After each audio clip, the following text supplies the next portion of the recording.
Hello students, welcome बेटा।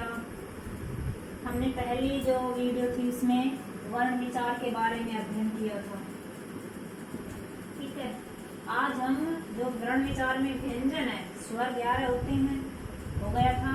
व्यंजन इनका अलग अलग भागों में वर्गीकरण किया गया है। तो आज हम जो व्यंजन है उनके वर्गीकरण के बारे में पढ़ेंगे। अब देखो, हमने व्यंजनों में ये व्यंजन पढ़े थे। व्यंजन जो टोटल कितने स्वर और व्यंजन होते हैं, हिंदी वर्णमाला पढ़ी थी। उसमें 52 वर्ण थे, उनका अलग अलग भागों में उनको वर्गीकृत किया था। उन्हीं में देखो, व्यंजनों का वर्गीकरण सबसे पहला था स्पर्श व्यंजन।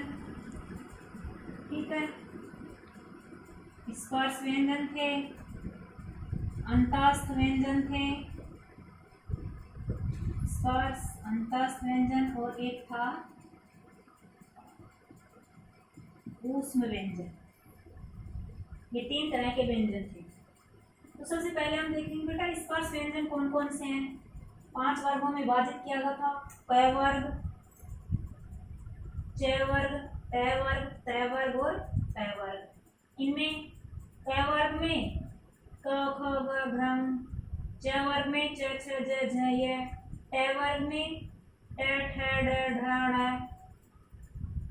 त वर्ग में त थ द ध न, और प वर्ग में थे प फ ब भ म।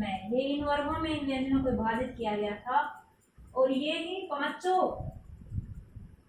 वर्ग जो है ये स्पर्श व्यंजन कहलाते हैं, जो संख्या में 25 थे। अब बेटा, इनको हमने अपनी वर्ण तालिका में उच्चारण के अनुसार, जब हम उच्चरित करते हैं, वर्ण हमारे मुख से ध्वनि निकलती है, तो वो ध्वनि का प्रकटीकरण होता है। वो ध्वनि प्रकट होती है, वो कहाँ से प्रकट होती है इसके बारे में जानेंगे। तो जो क वर्ग है हमारा, इसको हमने कंठ वर्ग में विभाजित कर दिया। बोल के देखो उच्चारण को, क ख ग घ बोलते तो बेटा, हमारी जो नासिका है, इसमें जो हमारा कंठ है, कंठ विवर है, देखो यहाँ से उच्चारित हो रही है। हमारा जो यहाँ कंठ है, तो इसलिए हमने इस चित्र के माध्यम से जानते बेटा, देखो ये कंठ है, तो ये जो क वर्ग है पूरा, ये क वर्ग कंठ से उच्चारित हो रहा है, इसलिए इसको कंठ वर्ग दे दिया। सेकंड है हमारा च वर्ग। च वर्ग को तालु का नाम दे दिया। तालु कंठ से थोड़ा ऊपर हमारा तालु होता है। कंठ से ऊपर क्या होता है? तालु। तो देखो, कंठ से ऊपर यहाँ तालु है, इसको तालु का नाम दे दिया। बोल के देखो, ज छ ज झ य। तो बेटा, जो हमारा तालु है, बोल के देखेंगे तब हमें ऐसा फील होगा, जब हम ध्वनि को क्रिएट करते हैं, ध्वनि को उच्चारित करते हैं, तब ये हमें ऐसा फील होता है कि ध्वनि हमारी कहाँ से निकल रही है। ये हम बोल के देखेंगे ना, तब हमारे और अच्छे से समझ में आएगा। तो च की जो ध्वनि, इसको बोल के देखो, ये जो हमारा तालु है, कंठ से जरा ऊपर, वहां से क्रिएट हो रही है ध्वनि। ट वर्ग, ट वर्ग को मूर्धा के अंदर रखा गया है। मूर्धा कौन सी जगह होती है बेटा? तालव्य से जरा ऊपर होती है मूर्धे, जहाँ मसूड़े होते हैं ना, हमारे मसूड़े, वहां से जीभ टकरा के जहाँ ध्वनि निकलती है, मसूड़े होते हैं दांतों के जस्ट नीचे वाला भाग, वहां होता है मूर्धा।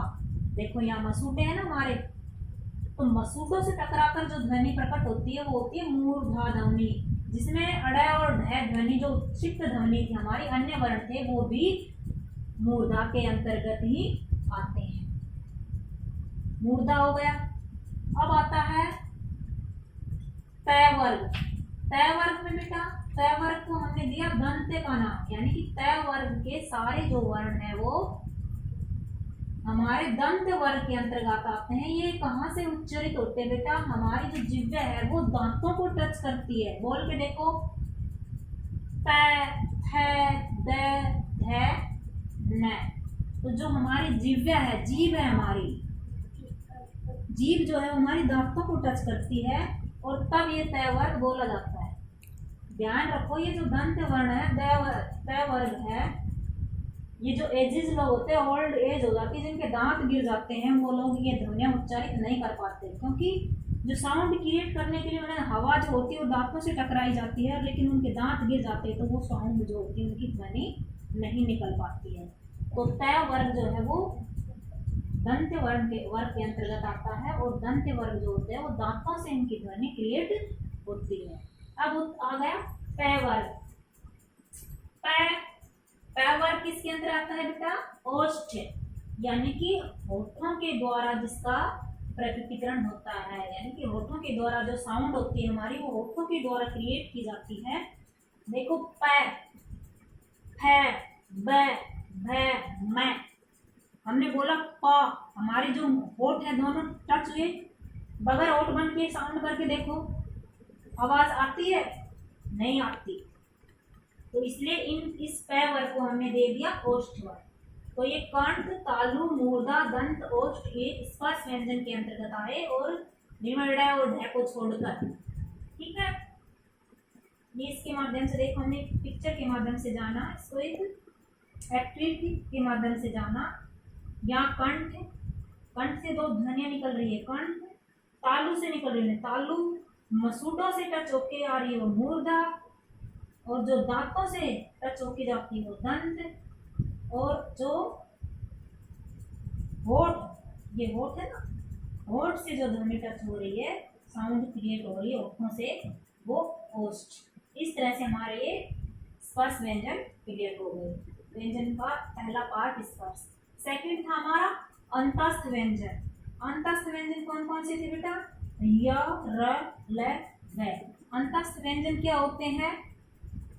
जहाँ जो वायु होती है, हवा, वो हमारे मुख विवर से निकलते समय हमारे मुख के किसी भी भाग को, मध्य भाग से निकल जाए, किसी भी भाग को टच न करे। स्पर्श व्यंजन तो क्या होते हैं कि जो हवा हमारे मुख से निकलती है वो किसी न किसी भाग को जरूर टच करती है।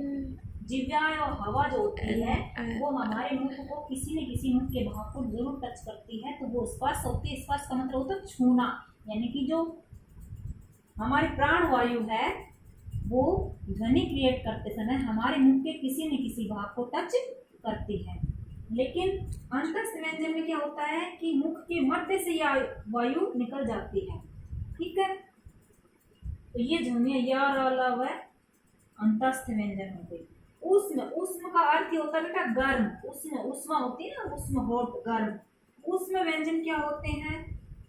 जिन व्यंजनों का उच्चारण करते समय हमारे मुख से गर्म हवा निकलती है, यानी कि एक रगड़ के साथ हमारी प्राण वायु बाहर निकलती है, तो इन ध्वनियों का उद्भव होता है। ये ध्वनियाँ हमारे मुख से क्रिएट होती है। इस तरह से हमने व्यंजनों का वर्गीकरण जाना। अब एक और है बेटा संयुक्त व्यंजन। बोलो।